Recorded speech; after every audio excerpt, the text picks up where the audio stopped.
안녕하세요. 오늘도 사연 살롱을 찾아주셔서 감사합니다. 저는 이제 막 30대에 접어든 경기도에 사는 여성이에요. 저는 6개월 전쯤에 결혼을 약속했던 사람과 헤어지게 됐어요. 정확히 말하자면 파혼한 거라고 해야겠네요. 사실 많지 않은 나이에 파혼이라는 걸 하게 되니 어째 부끄러운 마음이 들어 친구들이나 일 관련 사람들에게는 아무 말도 하지 않은 채 지금까지 왔어요. 다들 제가 남친과 사귀다가 헤어졌다고만 생각하고 있죠. 저는 구급 공무원으로 일을 하면서 퇴근 후에 틈틈이 웹소설을 써서 올리다가 독자 수가 늘고 정식으로 연재 제의를 받아 공무원을 그만두고 작가가 됐어요. 하지만 연재를 했다고 해도 처음부터 수입이 썩 좋은 건 아니라서 근처 아파트 단지의 공부방에서 아르바이트를 하며 글을 썼어요. 그래도 갈수록 구독자도 늘고 다른 작품도 연재하게 됐고 차츰 수입이 안정되고 웹소설로만 생활이 가능하게 되더라고요. 그게 공부방 아르바이트를 하고 6개월 정도 됐을 때였어요. 저는 한 1년은 버텨야 될 거라고 생각했는데 반년이나 시간이 단축된 게 너무 기쁘더라고요. 제가 공부방 아르바이트를 그만둔다고 하니 공부방을 운영하시는 선생님은 많이 아쉬워하셨어요.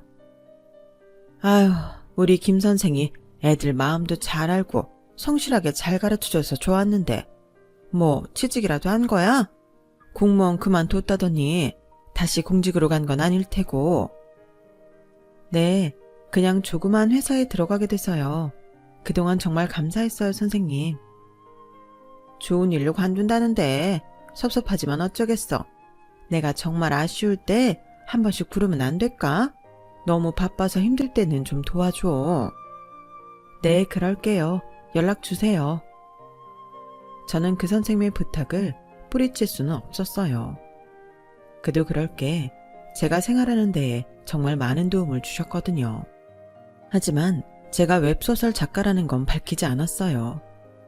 그런 게 알려지면 오히려 글 쓰는 데에 부담이 되기도 한다는 선배 작가님들 조언이 있어서 되도록 알리지 않으려고 했죠.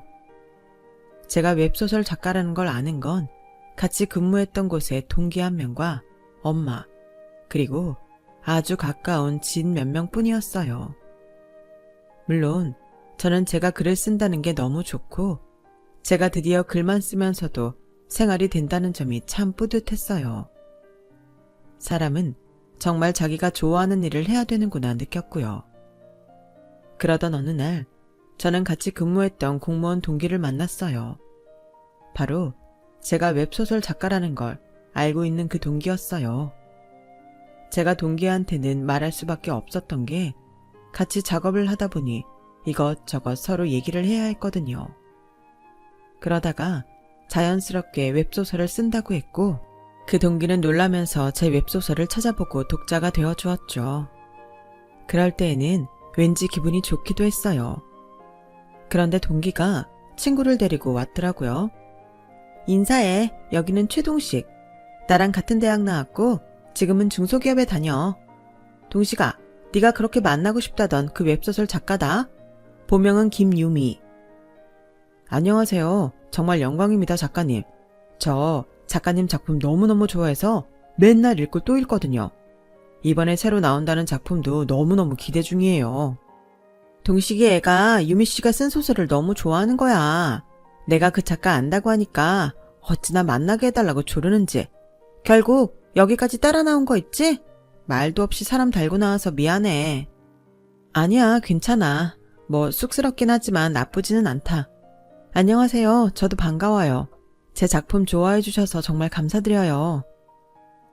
저는 제 작품을 읽는 독자를 처음 만나서 너무 신기했어요.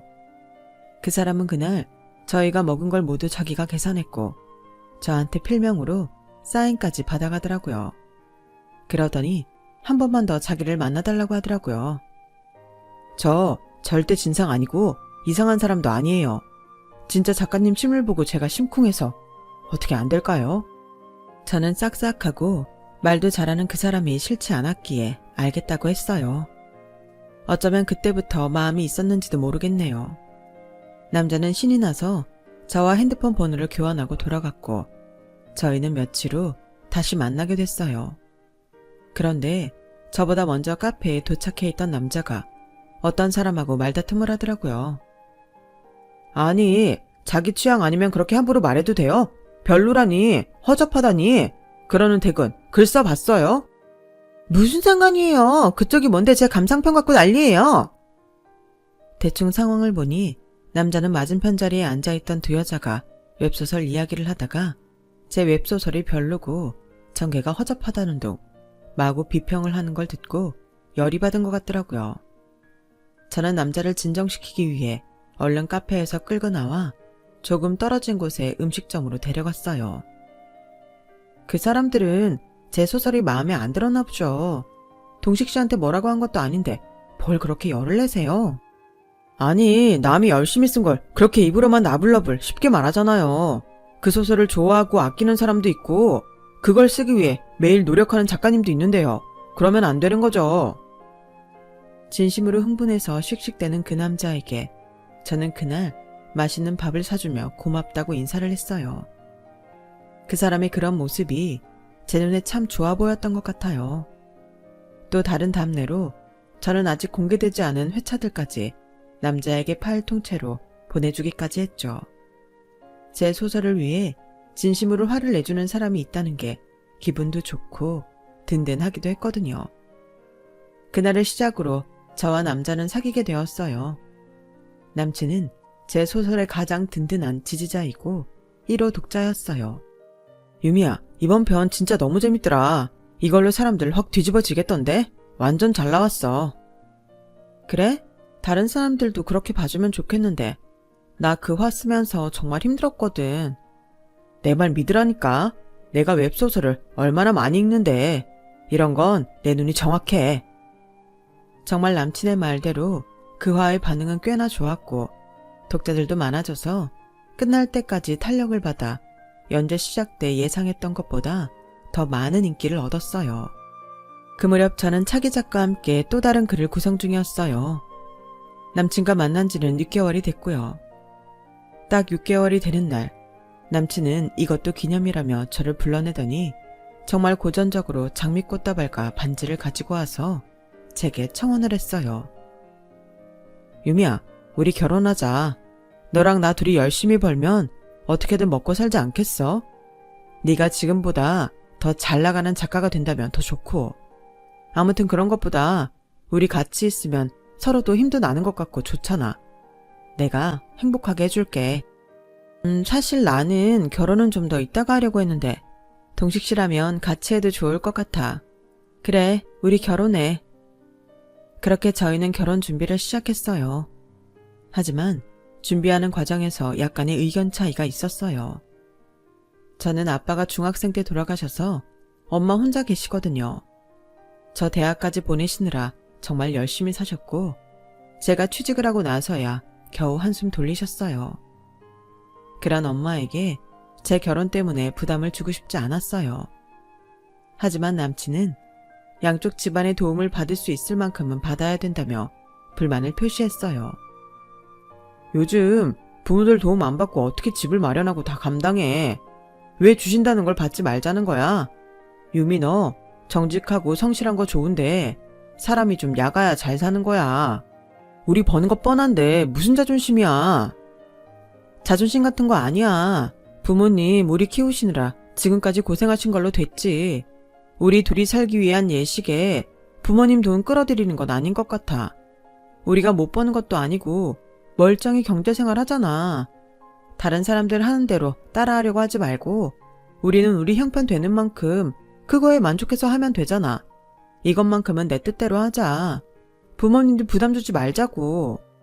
저는 엄마가 평생 모은 돈으로 마련한 작은 아파트를 담보로 대출을 받으려고 했던 걸 알고 있었기에 필사적으로 반대했고 남친은 할 수 없이 제 뜻을 받아들였어요. 혹시 알아? 내 다음 작품이 대박나서 돈 많이 벌게 될지. 좀 섭섭한 게 있어도 우리 두 사람 힘으로 하나씩 해내자. 에휴, 그렇게만 된다면 왜 안 좋겠냐? 그거 생각보다 더 어렵다며. 괜히 헛꿈꾸게 하지 말고 현실적으로 되는 일만 얘기해. 일단 결혼 얘기는 유미 네 말대로 진행하기로 하자. 저는 생각보다 냉정한 남친의 말에 속으로 헉했지만 아주 틀린 말도 아니었고 현실적으로 생각하는 게 나쁜 건 아니었기에 그럴 수도 있지 하며 넘어갔어요. 진짜 속마음은 제가 잘 될 수도 있다는 걸 부정하는 것 같아 살짝 상처받긴 했지만요. 어쨌든 저희는 두 사람이 결혼 자금으로 쓸 수 있는 돈에 맞춰 결혼 준비를 하나씩 해나가고 있었어요. 그런데 갑작스럽게 저희 집에 큰일이 생기고 말았어요. 엄마가 집을 사기당한 거였어요. 엄마, 집을 왜? 대체 무슨 일이야? 나는 그래도 유미나 결혼하고 나서 비상금이라도 주고 싶어서 돈을 어떻게 구할까 궁리했거든. 살다가 무슨 일 생길지 안다고 네 돈 탈탈 털어 결혼하고 나면 남는 것도 없는데 그럴 때를 대비해서 엄마가 다만 몇백이라도 주고 싶었어. 근데 부동산 업자라는 사람이 우리 집 담보로 투자하면 몇 배로 불려준다길래 덥석 사인했는데 그게 사기였대. 아, 내가 잠깐 정신이 어떻게 됐었나 봐. 유미야, 어떡하니? 우리 집 어떡해? 저는 눈앞이 아찔하고 아무 생각도 들지 않았어요. 피해자는 엄마 말고도 꽤 많은 사람들이 있었고 다들 단체로 고소를 하려고 움직였지만 이미 그 사기꾼은 야반도주로 한국을 떠나서 동남아시아 어디론가 가버려서 당장 돈을 되찾기는 어려운 형편이었어요. 엄마는 너무 충격을 받아서 자리에 누워버렸고 저 역시 스트레스 때문에 글이 잘 써지지 않아서 잠시 손을 놓아야 했어요. 미리 써둔 분량이 있기 때문에 연재는 한 달 정도 문제 없었지만 새 작품은 진도가 나가지 않게 되었죠. 엄마는 너무 큰 충격을 받아 위궤양에 섬유근육통이라는 좀처럼 보기 힘든 병까지 얻게 됐어요. 병원에서는 스트레스가 가장 큰 원인이라고 했고요. 이런 경우는 심리적인 문제가 해결되면 나아지는데 연세도 있으셔서 큰 주의가 필요해요. 옆에서 잘 보살피시고 병원도 정기적으로 오셔야 돼요. 위궤양이야 약으로 다스릴 수 있는데 섬유근육통 약은 항우울제가 대부분이었고 어떻게 나을 수 있는 건지도 확실한 게 없더라고요. 저는 가슴이 꽉 막히는 기분이었어요. 엄마는 아파서 잘 일어나지도 못하시면서 제 걱정만 하셨어요. 우리 유미 결혼 준비하는데 엄마가 이렇게 침만 돼서 어떡해? 엄마 신경 쓰지 말고 너 할 일해. 엄마 금방 괜찮아질 거야. 괜찮아. 나 연재할 거 아직 많아서 좀 더 이따 일 시작해도 돼. 엄마는 얼른 나을 생각만 해. 저야 결혼하면 살 집이 있고 지금도 원룸에 사니 괜찮았지만 엄마는 당장 갈 곳이 없다는 게 너무 막막했어요. 그러다가 혼자 사시는 엄마 친구분이 당분간 와 있으라고 해서 제 좁은 원룸에 있던 엄마는 거처를 옮기셨어요. 유미야, 엄마가 정말 미안해. 그리고 너무 걱정하지 마. 엄마가 여태 살아보니 사람 죽으라는 법은 없더라. 어떻게든 방법이 생길 거야. 내가 이렇게 만들어 놓고 이런 말하는 게 염치 없지만 정말 그래. 그러니까 너는 너 할 일해. 알았지?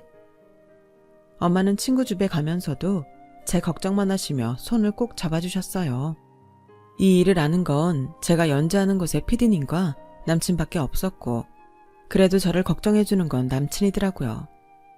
아니 그때에는 저를 걱정해준다고 믿었다는 말이 맞겠네요. 아무튼 제가 엄마 옆에 있느라고 남친과 만나지 못하는 상황에서도 그 사람은 매일 저에게 전화를 하며 엄마는 어떠신지, 저는 일은 할 수 있는지, 건강은 괜찮은지 꼬박꼬박 물어보더라고요. 그러다가 돌아오는 주말 저녁에 남친을 만나러 갔어요. 아마 엄마 일이 터지고 보름도 더 넘어서였던 것 같아요. 미안해. 나 때문에 웨딩 플래너 만나기로 한 약속도 취소해서 같이 집 보러 다녀야 되는데 내가 경황이 없네. 일이 손에 잘 잡히지도 않고 어떻게 해야 좋을지 모르겠어. 에이, 이게 보통 일이야? 이 정도 큰일 아니어도 집안에 무슨 일 생기면 마음이 무겁고 심란하기 마련인데 사기를 당해서 집이 없어졌잖아. 난 충분히 이해해. 고마워 동식씨. 이렇게 내 입장 알아주니 너무 든든하다. 내가 생각해봤는데 지금 네가 결혼식 준비한다고 이것저것 알아보러 다닐 상황이 아닌 것 같아. 엄마도 편찮으신데 옆에 있어야 되잖아. 또 일도 언제까지 손 놓고 있을 수도 없고. 그래서 말인데 결혼을 좀 미루는 게 좋다고 생각해. 솔직히 엄마 아프셔서 누워 계시는데 너는 결혼한다고 부산 떨며 다니는 것도 좀 아니잖아. 엄마가 자리에서 일어나시고 마음도 좀 안정되시면 그때 다시 날짜 잡아도 될 일이야. 우리 부모님이라고 사돈댁 힘드신데 억지로 결혼한다고 하면 마음이 편하시겠어? 정말? 결혼을 미루자고? 난 그렇게까지 생각 안 했는데 혹시 마음이 편한 거 아니야? 그런 거 아니야. 양가 부모님이 마음 편하게 우리를 마음껏 축복해 주실 수 있을 때 결혼하고 싶어서 그래.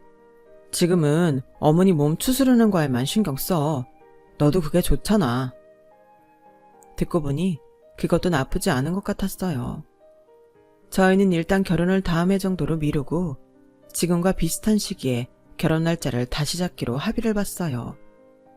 그러다 보니 저와 엄마의 처지를 다시금 돌아보게 됐어요.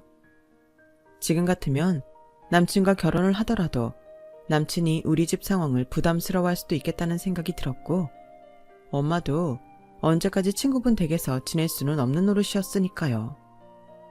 아무리 엄마 친구가 혼자 지내신다고 해도 남의 집인데 마음이 편하실 리 없으시겠죠. 그리고 저 역시 이제는 원고 비축량이 떨어져서 작업을 다시 해야만 했어요. 물론 결혼을 미루기로 해서 당분간은 쓸 돈이 있었지만 엄마 병원비에 재상혈비를 생각하니 그것도 얼마 안 가겠구나 하는 생각이 들자 정신이 번쩍 나더라고요.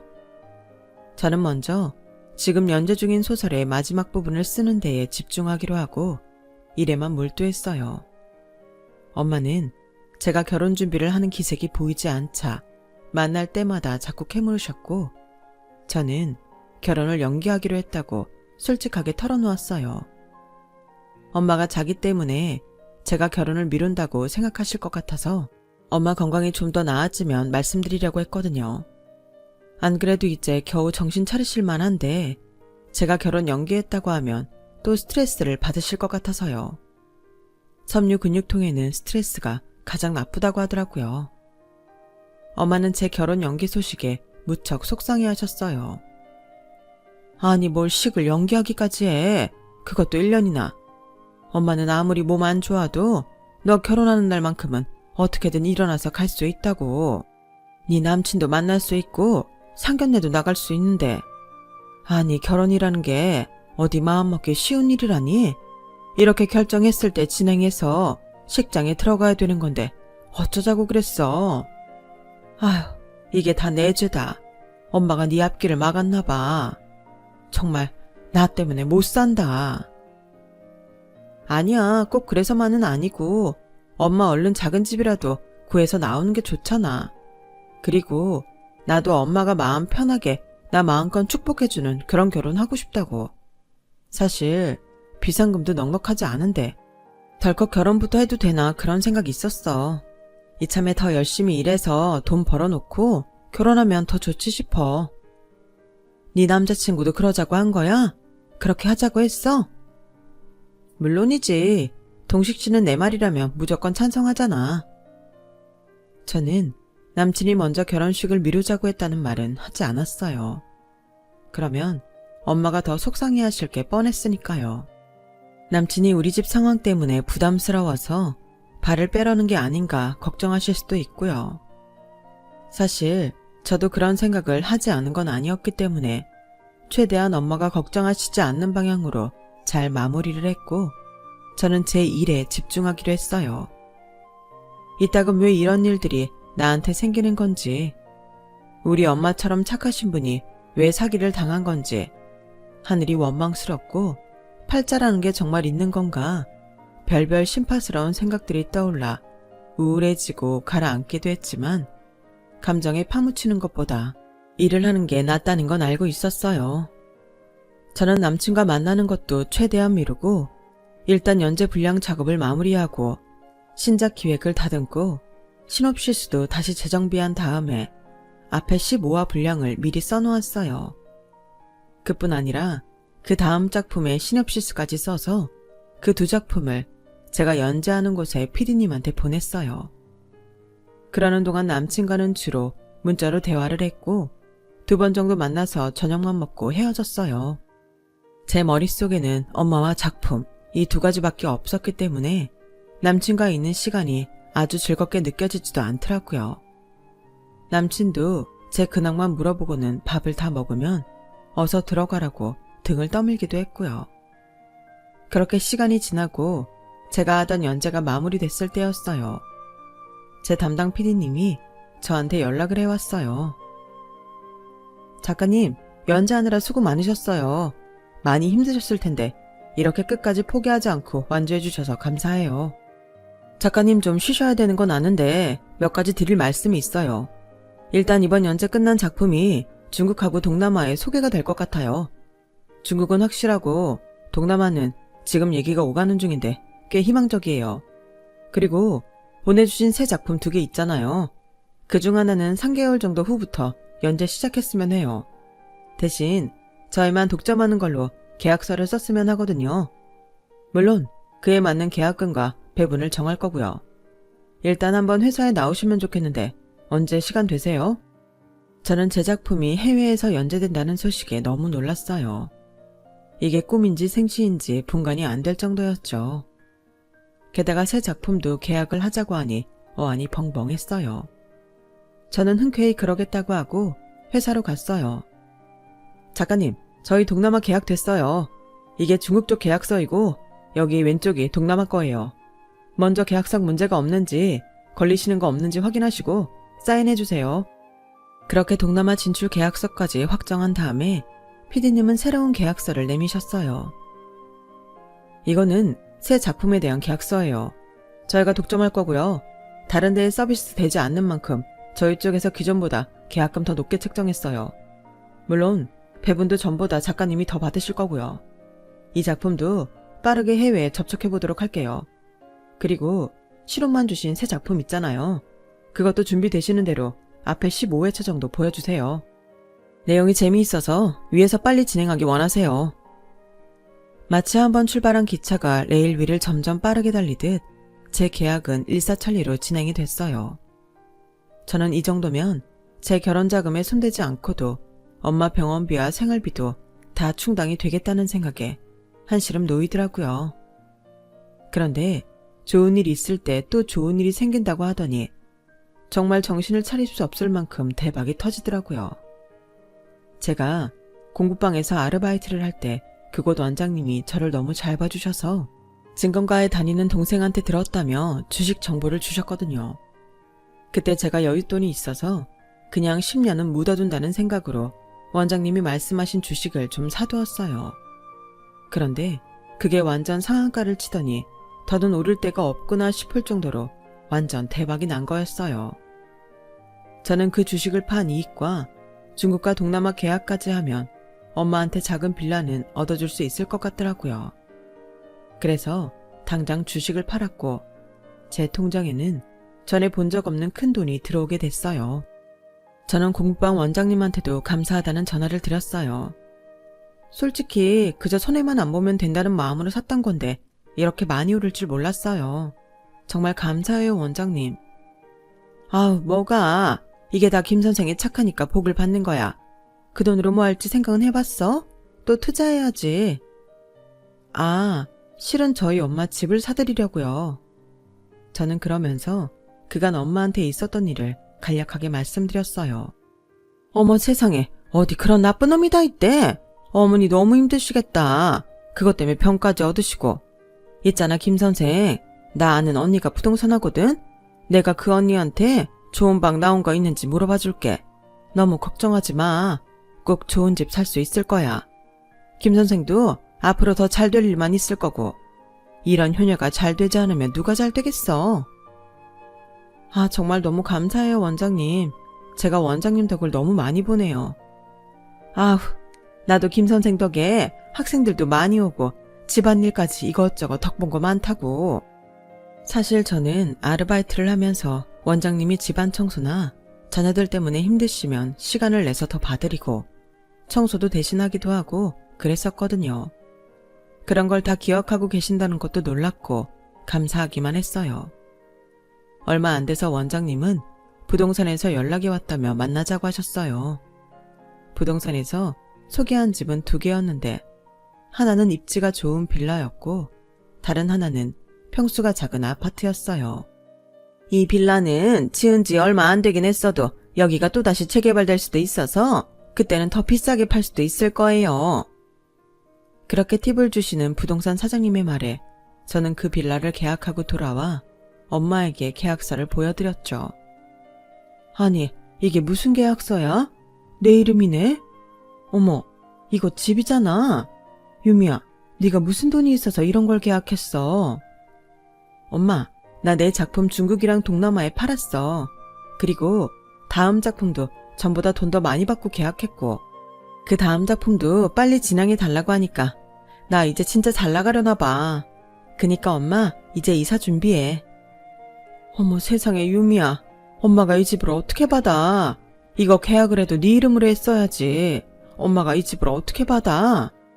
아우 엄마가 일부러 사기당한 거 아니잖아. 사기친 놈이 나쁜 거지. 당한 사람이 무슨 죄야? 그런 걸로 죄책감 갖지 마. 그리고 엄마 그동안 나 키워주느라 많이 애썼잖아. 아빠 없이 종고생했어? 엄마 이 집 받아 마땅해. 당연히 받아야 된다고. 아우 유미가 효녀다. 어쩜 저렇게 똑부러지고 이쁜 딸을 낳았어? 부럽다 얘. 잔말 말고 얼른 이사갈 준비나 하고. 라며 엄마 친구분은 장난기 섞인 말투로 엄마에게 말했고 엄마는 눈물을 흘리며 제 손을 잡으셨어요. 너무 고맙다 유미야. 정말 고마워. 그렇게 저는 엄마 이사 준비를 시작했고 새 집에 들어갈 가구랑 가전제품을 고르느라 정신없는 시간을 보내고 있었죠. 저는 제 상황이 너무 믿기지 않고 기쁜 나머지 남자친구는 새까맣게 까먹고 있었어요. 남친이 오랜만에 전화를 했는데 그제야 생각이 나더라고요.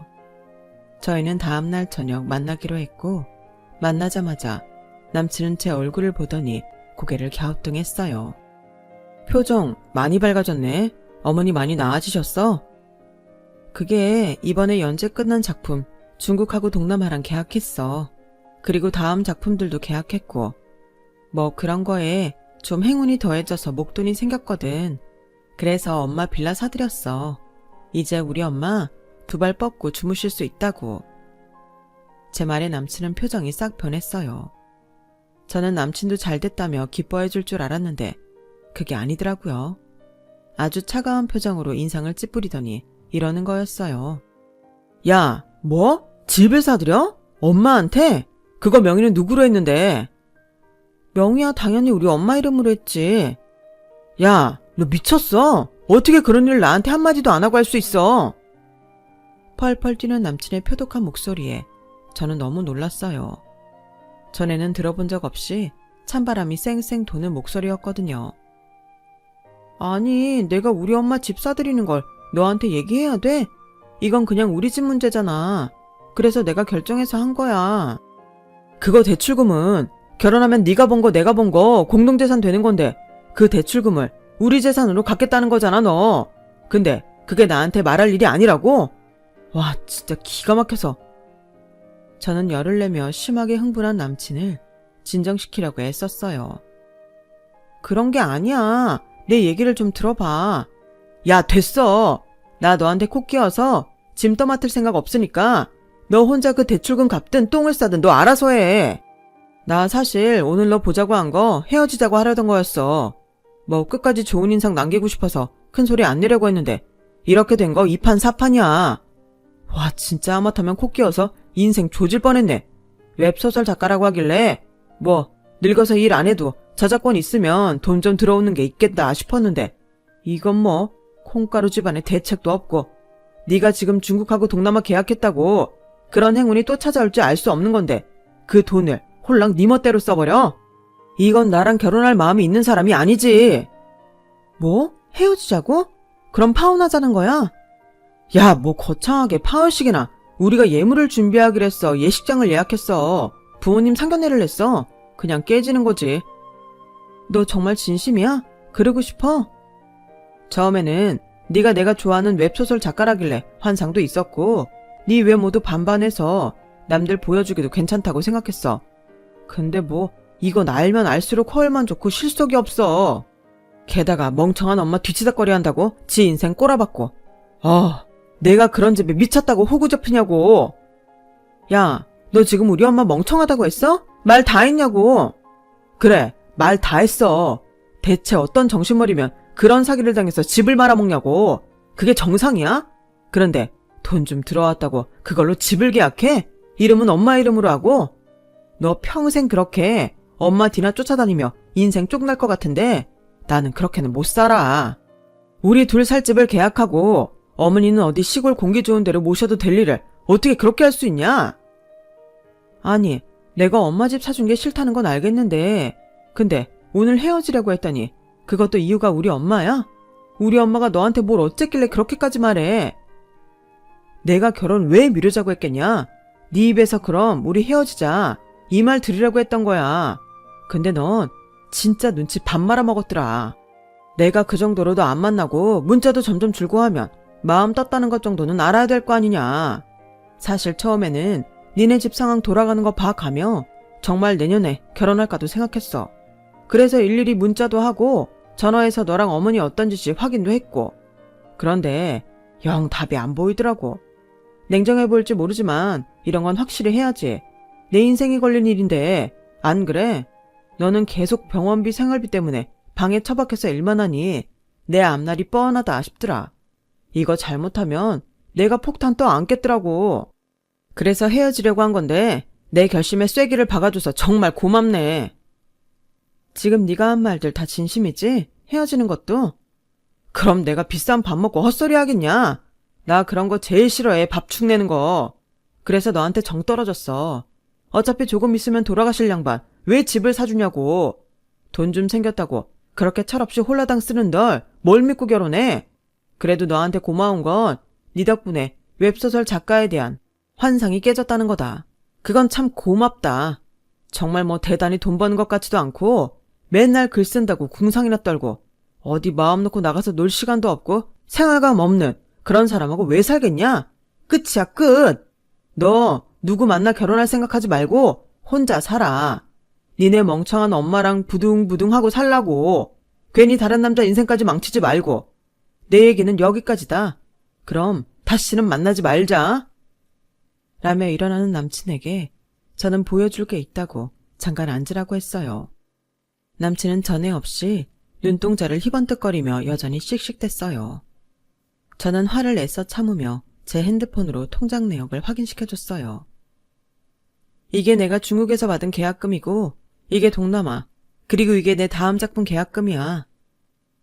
자기가 생각했던 것보다 금액이 컸는지 남친은 움찔하더군요. 그리고 이게 지금 내 통장 잔액. 제 잔액을 보자 남친은 놀라서 제 핸드폰을 뺏어가려더군요.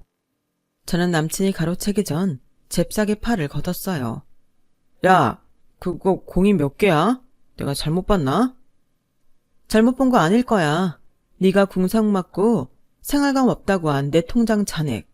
내가 중국하고 동남아에서 받은 계약금 합친 거 지금 네 1년 연봉보다 높을걸? 너 뭔 짓 했냐? 계약금은 그렇다 치고 남은 돈은 뭐야? 그건 내가 주식해서 번 돈. 나랑 친한 분이 투자 정보를 주셔서 예전에 묻어둔 게 있었거든. 그게 지금 대박 쳐서 엄마 집 사느라고 팔고 이만큼 남은 거야. 그럼 너 그 집은 대출로 산 게 아니야? 그래, 네 예상을 완전히 벗어났네. 그게 내가 방에만 처박혀서 글만 쓴 나한테 하늘이 내려준 상이라고 생각해. 헤어지는 마당에 이게 다 무슨 소용이 있을까 싶지만 그래도 마지막으로 보여는 주고 싶었어. 라며 제가 자리에서 일어나자 이번에는 남친이 얼른 제 손을 잡더군요. 야, 잠깐만 좀 앉아봐. 이제 할 말 다 했어. 서로 볼 일 없는데 뭘 앉으래. 야, 이걸 먼저 보여줬어야지. 네가 집 얘기 먼저 하니까 내가 순간 너무 흥분해서 그랬잖아. 흥분도 했겠지만 그게 네 진짜 본 모습이던데. 네가 감추고 있던 마음까지 다 보여줬잖아. 너 진짜 대박이다. 어떻게 그렇게 감쪽같이 사람을 속이냐? 그건 너도 마찬가지지. 왜 이런 계약을 하고 주식으로 돈 벌었는데 연락 한 번을 안 해. 그러니 내가 네 사정을 어떻게 알았겠냐고. 그래, 이제 다 알았으면 됐지? 나 간다. 저기 유미야, 내가 아까 성급했어. 우리 결혼해. 하자. 저는 진짜 푸하하 웃음을 터뜨렸어요. 어쩌면 인간이 이렇게 투명하고 뻔한지 진짜 웃음밖에는 안 나오더라고요. 제가 하도 크게 오래 웃으니까 남친은 주변을 살피며 어쩔 줄 몰라 하더군요. 얼굴까지 벌개졌고요. 야, 왜 그래? 뭐 때문에 이렇게 웃는데? 하도 기가 막혀서 그런다. 좀 전까지는 생활감이 없네, 궁상맞네. 그러면 끝이라더니 통장 보고 다시 결혼하자고? 와, 내가 진짜 이런 인물을 현실에서 보다니. 다음에 쓸 소설에 너 같은 인간 꼭 넣어야겠다. 유미야, 냉정하게 생각해보자. 우리 그동안 사귄 시간하며 서로에게 투자한 시끄러 이 새끼야. 라며 저는 남친의 뺨을 철썩 때려버렸어요. 뭐? 감히 우리 엄마한테 멍청해? 곧 돌아가실 양반? 쓰레기 같은 새끼. 너야말로 그 더러운 인격 다른 사람한테 묻히지 말고 혼자 찌그러져서 살아. 너랑 보냈던 시간? 그게 어떻게 투자니? 너는 매사를 그런 식으로 생각하나 본데 난 아니야. 그렇긴 한데 지금 이 순간 진짜 너랑 만났던 그 시간들하며 내가 너한테 미리 내 소설 회차들 보여준 것까지 너무너무 후회스럽고 과거에 나한테 돌아가서 한 대 때려주고 싶다. 나는 처음에 우리 집에 왜 이런 일이 생겼나 했는데 너랑 결혼하지 말라고 우리 아빠가 하늘에서 꾸미신 일인가 봐. 그렇게 말하고 카페를 나왔는데 남친은 얼른 저를 쫓아왔어요. 유미야, 미안해. 한 번만 다시 생각해봐. 나 여전히 네 소설도 좋아하고 너도 좋아해. 그러니까 나 누구한테 이렇게 아쉬운 소리 하는 사람 아니야. 내가 너무 성급했어. 내 잘못이야. 정말 미안하다. 저는 제 앞에서 싹싹 빌며 고개를 숙이는 남친에게 이렇게 말했어요. 꺼져, 이 자식아. 넌 우리 엄마를 모욕한 순간 끝났어. 제가 자리를 뜨고도 남친은 한동안 망연히 그 자리에 서 있더라고요. 버스를 타고 지나가는데 여전히 정신 못 차리고 있는 남친이 보였거든요. 그러더니 아주 지 머리를 쥐어 뜯으며 길거리 한복판에서 소리를 지르고 발을 구르고 난리더군요. 저는 이 사실을 엄마가 이사한 후에 말씀드렸어요. 있는 그대로를 다 말씀드린 건 아니고 남친이 저한테 못되게 말한 것만 간략하게 전달했죠. 아니, 이 썩을 놈이 감히 남의 귀한 딸한테 뭐라고? 방구석에 처박혀? 궁사? 잘했다, 유미야. 그딴 놈 너랑 살 자격 없어. 결혼해서도 네 속만 썩일 게 눈앞에 훤히 보인다.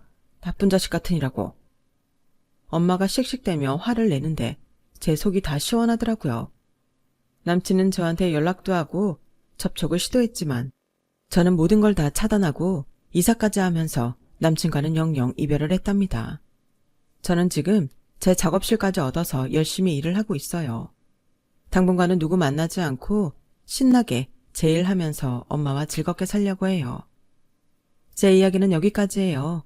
들어주신 분들 모두 건강하시고 매일매일 행복하세요. 감사합니다. 여러분, 사연 댓글에 응원과 현명한 조언 부탁드려요. 좋아요와 구독은 저에게 큰 힘이 됩니다. 오늘도 좋은 일 가득하세요.